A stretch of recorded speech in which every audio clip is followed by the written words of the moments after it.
და შევხედოთ ცვლილებებს, რასაც ახლა მუშაობს საკანონმდებლო ორგანო, მაგალითად პარლამენტის რეგლამენტშია დაგეგმილი ცვლილებების ასე ვთქვათ, წყება, რომლის ფარგლებშიც მათ შორის საზოგადოებრივი მაუწყებლის სამეურვეო საბჭოს წევრების არჩევის წესი იცვლება.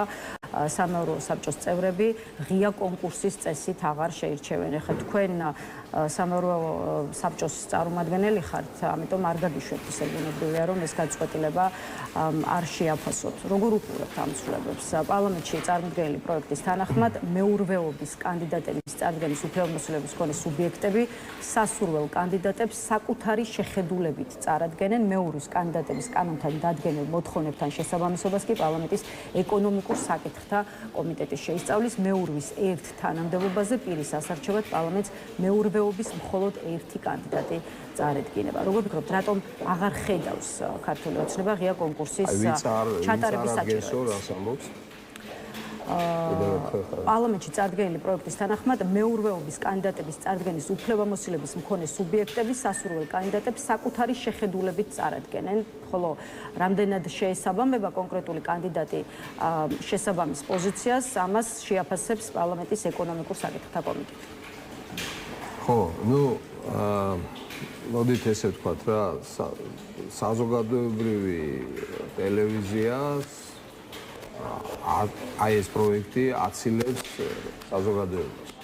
ანუ საზოგადოებრივი ტელევიზია არის საზოგადოების ინტერესებზე მომუშავე მედია საშუალება და ჩვენ როგორც ხედავთ, ესეთი ტიპის ცვლილებები სწორედ თავარი ამოცანებისგან მიჯნავს ამ ტელევიზიას, იმიტომ რომ ძალიან მნიშვნელოვანია თუ როგორ ირჩევ, რამდენად ხდება ღია კონკურსით კომისია ჩართული, რომელიც აი ამას აკონტროლებს და არა დაუშვათ ესეთი პირდაპირი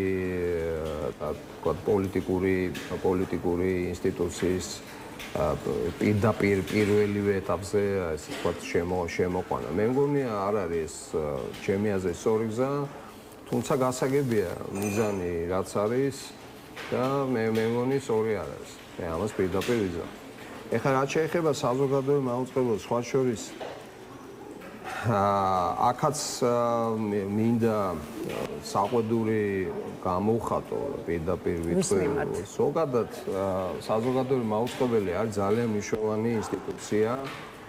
საზოგადოებრივ მაუწყებელში ძალიან ბევრი რამე არის მნიშვნელოვანი და მე ნამდვილად ვისურვებდი, რომ მთელი საზოგადოება, მათ შორის პოლიტიკური სპექტრიც უფრო სერიოზულად დაინტერესებულიყვნენ იმ პრობლემებით, რომელიც არის საზოგადოებრივი მაუწყებლობა. საზოგადოებრივი მაუწყებლობის ძალიან სერიოზული პრობლემები არსებობს, ამ პრობლემების გადაჭრის გზების ეს არ არის მარტო ის მიდგომა, როცა რაღაცას აკრიტიკებ, არამედ არსებობს მიდგომები, რომელიც გულისხმობს აი ამ პრობლემების მოგვარებას. რა პრობლემებზეა საუბარი?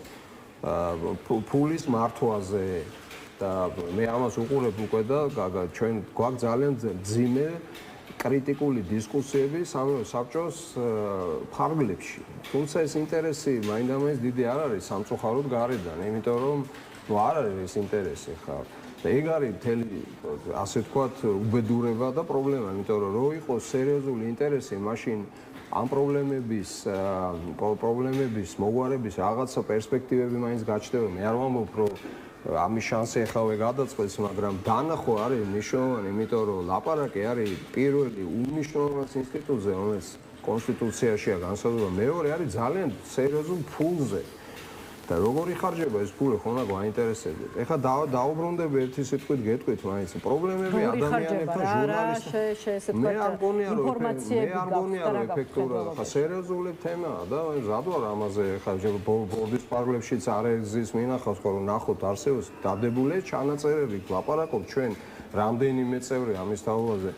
არ იხარჯება ჩემი აზრით ეფექტურად ეს ფული, სწორედ ძალიან არასწორია საკადრო პოლიტიკა, იმიტომ რომ იჩაგრებიან ჟურნალისტები გარკვეული ნიშნებით და ამაზე ვსაუბრობთ. ეხლა პრობლემებია ჟურნალისტები გათავისუფლდნენ სამსახურებიდან გარკვეული გაუგონარი მიზეზების გამო ანგარიშ ვალდებულებაში, პრობლემები ამ ფულის ხარჯვის ნაწილში და მაღაზე რამდენი წლებია მაღაზე ვლაპარაკობ და ეს არის სერიოზული საკითხი. ძალიან ეჭვმეპარება, რომ ჩვენ სწორედ მოქმედებთ პროგრამულ პრიორიტეტებთან დაკავშირებით, განსაკუთრებით ამ პროდასავლურ ნაწილში, რაც გვიწერია და რა ვიცი, რამდენად არის ეს ევროპული კონტექსტი და ასე შემდეგ. ხა ძალიან ბევრი კითხვებია. ეს არ არის საზოგადოებრივი მაუწყებლის შიდა საკითხები, ეს არის საზოგადოებრივი ტელევიზია. ამიტომ უნდა იყოს უფრო ფართო დისკუსიები ამ საკითხებზე, მათ შორის გარეთაც, მაგრამ სადმე ხედავთ ამას. აი პირველად ვთქვათ, თქვენ რომელსაც რამდენი ხანია იქ ვარ, მე არც ერთი-ორჯერ ახლა ვიღაც ჟურნალისტები სამწუხაროდ აი აბსოლუტურად გაუგონარი და უკანონოდ რო გაათავისუფლეს, მაშინ იყო რაღაც ინტერესი. თქვენ ხართ პირველ რომელიც მეკითხებით ამ საკითხებზე. ძალიან დიდი მადლობა. ძალიან გუწფელად გიხდით, მადლობა.